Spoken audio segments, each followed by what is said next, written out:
Bonjour. Aujourd'hui, on va plonger dans une situation vraiment complexe et tendue, celle en République démocratique du Congo. Plus précisément dans le sud Kivu, en ce mardi 14 octobre 2025. On a des combats intenses près du Bukavu, autour de Kainjega notamment, et en même temps, très loin de là, à Doha, des discussions diplomatiques assez cruciales. Oui, bonjour. C'est une dynamique vraiment à double visage qu'on va essayer d'explorer ensemble. Notre source principale, c'est un rapport vidéo tout récent, diffusé aujourd'hui par Afro Info 243. Ça nous donne des infos, disons, assez fraîches sur le terrain et sur les négociations. D'accord. Et notre objectif, comme d'habitude, c'est d'extraire les points clés de ce rapport pour comprendre ce qui se joue vraiment. On va donc regarder les avancées militaires dont parlent les forces congolaises, les FRDC et les résistants Ouazalendo. On va aussi analyser la situation autour de Nyangezi, qui semble stratégique, et puis cet accord signé au Qatar, voir ce qu'il signifie vraiment. Exactement. Prêt pour cette analyse? Oui. Alors, commençons par le terrain. Là où c'est le plus chaud, si on peut dire, les combats près de Nyangezi. Oui, Nyangezi, c'est là que beaucoup de tensions se concentrent.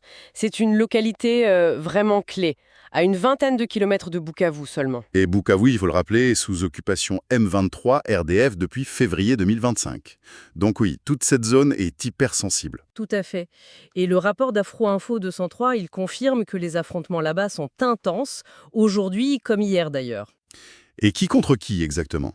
D'un côté, on a la coalition M23 RDF Oui. et de l'autre, les FARDC, l'armée congolaise, appuyée par ces groupes de résistants locaux, les Ouazalando. D'accord. Et la nouveauté selon la source? La nouveauté, ce serait des gains territoriaux pour les FARDC et les Ouazalando. Le rapport, il parle de 4 localités reprises, juste à côté de Nyangezi. 4 localités, lesquelles? Alors, il s'agit de Bangou, Mucheni, Bwenda et Moulinge, reprises après, je cite, d'intenses combats. 4 localités, quand même. Dans ce genre de conflit, chaque village, chaque colline compte non. Ce n'est pas rien. Non, ce n'est pas rien du tout.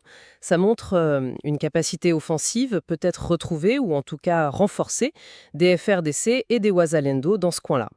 Et ça peut changer l'équilibre des forces localement? C'est la grande question. Ça peut jouer sur le moral, c'est sûr, des deux côtés d'ailleurs. Et puis ça peut perturber les lignes du M23 RDF autour de Nyangezi. Et le rapport suggère même que l'enjeu immédiat est peut-être encore plus grand. Ah oui. C'est-à-dire Le point le plus chaud en ce moment, ce serait le village de Kainga. Les combats s'y concentreraient. Kainga. Oui. Et c'est là que ça devient particulièrement intéressant stratégiquement. Pourquoi donc? Parce que la source explique que si les FRDC et les Ouazalendo prennent Kainga, eh bien ça pourrait leur ouvrir une voie directe vers le centre même de Nyangezi. Ah d'accord. Kainga serait une sorte de verrou alors. Exactement. Un verrou tactique. Sa prise, ce serait pas juste une avancée de plus, ce serait une menace directe sur le contrôle de Nyangezi par le M23 et ses alliés. On imagine que ça va combattre férocement là-bas. Oui, on peut l'imaginer. Et est-ce qu'on a des confirmations? Le rapport en parle? Oui, le rapport mentionne un journaliste sur place qui aurait confirmé la présence des FARDC et des Ouazalendo dans certaines zones reprises. Bangui, Mucheni, Bwenda. Donc une tentative de vérifier l'info sur le terrain. Voilà, c'est ça. C'est intéressant.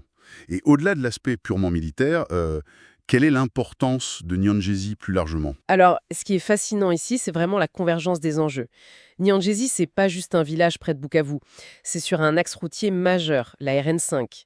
La route qui va de Bukavu vers Walungu et puis plus loin, vers Kamituga. Kamituga, une zone minière importante, si je me souviens bien. Exactement. Donc, contrôler Nyangezi et ses alentours, c'est potentiellement contrôler ou en tout cas influencer fortement cet axe économique et logistique. Crucial pour le Sud Kivu. Donc ces combats, c'est pas juste pour quelques collines. C'est pour le contrôle d'une artère vitale. Un banc de parti, oui. Et ces succès dont parle le rapport, est-ce que c'est juste là, autour de Nyangezi, ou est-ce que ça s'inscrit dans quelque chose de plus large? Alors justement, le rapport d'Info Info 243 suggère que non, ce n'est pas isolé. Il met ça en perspective avec d'autres succès récents qui seraient rapportés pour les FRDC et leurs alliés au Sud Kivu. Par exemple. Par exemple, dans le territoire de Calais. C'est plus au nord, sur l'axe entre Kavumu et Miti. Là, 5 localités auraient été reprises. Tombo, Chivanga, entre autres. Et il y aurait aussi des avancées signalées à Walungu, donc au sud de Nyangezi. Le rapport va même jusqu'à parler d'une série de victoires. Est-ce qu'on assiste à un vrai tournant, là, sur ce front du Sud Kivu, ou c'est peut-être un peu tôt pour le dire? C'est toujours délicat, bien sûr, sans avoir une vision complète et indépendante. Mais la répétition de ces annonces dans différentes zones, Nyangezi, Calais, Walungu, ça suggère quand même une dynamique plus offensive ou disons plus efficace des FARDC et des Ouazalemo ces derniers temps. Une pression accrue sur le M23 RDF, donc. Voilà, au minimum une pression accrue. Après, il faut rester prudent. Le M23 RDF a montré par le passé qu'il pouvait reprendre du terrain rapidement. À côté des phares d'essai. Effectivement, c'est très présent. Dans les récits des combats, des reprises de localités, leur rôle semble vraiment incontournable maintenant dans la stratégie congolaise sur ce front. Mais est-ce qu'on sait comment ça fonctionne, cette collaboration FARDC et Ouazalendo? C'est une bonne question. Le rapport ne détaille pas vraiment ça. Mais ça soulève des questions importantes sur la structure de la résistance. Est-ce qu'il y a une coordination réelle, un commandement unifié? Quels sont les défis? Parce que les Ouazalendo, à l'origine, ce sont des milices d'autodéfense locales, hein. Oui, c'est ça. Ça peut être compliqué, j'imagine, d'intégrer ces groupes dans une structure militaire régulière. Certainement. D'un côté, ils apportent une connaissance du terrain, une motivation forte, des combattants en plus. De l'autre, ça peut poser des défis de discipline, de coordination et de respect du droit humanitaire aussi, parfois. Pour l'instant, le discours officiel et celui du rapport met l'accent sur la synergie. D'accord. Et un autre détail intéressant que la source souligne, tout ne serait pas en feu partout. Oui, c'est ça. Le rapport mentionne un calme relatif dans le territoire de Walikale, qui est plus au nord-ouest, le même jour, donc ce mardi. Ça montre que la situation n'est pas uniforme. Exactement, c'est une nuance importante. Ça rappelle que le conflit, même s'il touche plusieurs zones, a des dynamiques qui peuvent varier. Ça dépend des forces en présence, des enjeux locaux. C'est complexe. Bon, donc un tableau militaire assez contrasté, des points chauds intenses, des avancées revendiquées par les forces loyalistes dans des zones stratégiques du Sud Kivu, et puis des zones plus calmes. Et c'est dans ce contexte-là, très mouvement, qu'intervient le volet diplomatique. Et là, franchement, le contraste est saisissant. C'est le moins qu'on puisse dire, oui. Pendant que les armes crépitent au Kivu, on signe un accord à Doha, au Qatar. C'est une juxtaposition qui interroge, forcément. Oui. L'événement clé, rapporté par Afro Info 243 et confirmé officiellement côté congolais, c'est la signature aujourd'hui même, mardi 14 octobre, d'un mécanisme de surveillance et de vérification du cessez-le-feu, sous facilitation qatari. Un mécanisme pour surveiller un cessez-le-feu, qui, si on en croit les informations du même rapport venant du terrain, n'est pas du tout respecté en ce moment même. C'est là qu'est tout le paradoxe, voire l'ironie, oui. C'est exactement ça qui fait tiquer, j'imagine.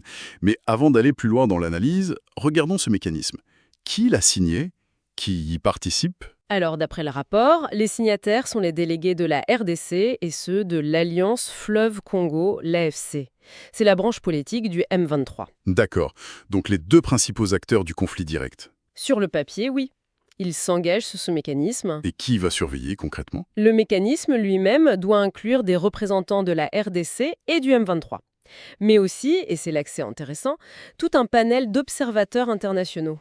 Lesquels? Il y a le Qatar, bien sûr, comme facilitateur, les États-Unis, l'Union africaine, la CIRGL, la Conférence internationale sur la région des Grands Lacs via son mécanisme de vérification, le MCVE, et puis la MONUSCO, la mission de l'Union RDC. Tout ce monde-là pour observer, un cessez-le-feu qui n'existe pas sur le terrain. Quelle peut être l'utilité réelle alors? C'est la grande question. Le rapport précise quand même que ça ne sort pas de nulle part. Ça ferait suite à un autre mécanisme mis en place il y a un mois sur l'échange de prisonniers. Ah oui, j'avais lu quelque chose là-dessus. Et tout ça s'inscrirait dans la mise en œuvre d'une déclaration de principe d'ODA qui date du 19 juillet 2025. D'accord. Donc il y a une sorte d'architecture diplomatique qui se construit, brique par brique, déclaration de principe, échange de prisonniers, maintenant surveillance du cessez-le-feu. C'est ça. C'est un processus formel qui avance, sur le papier en tout cas.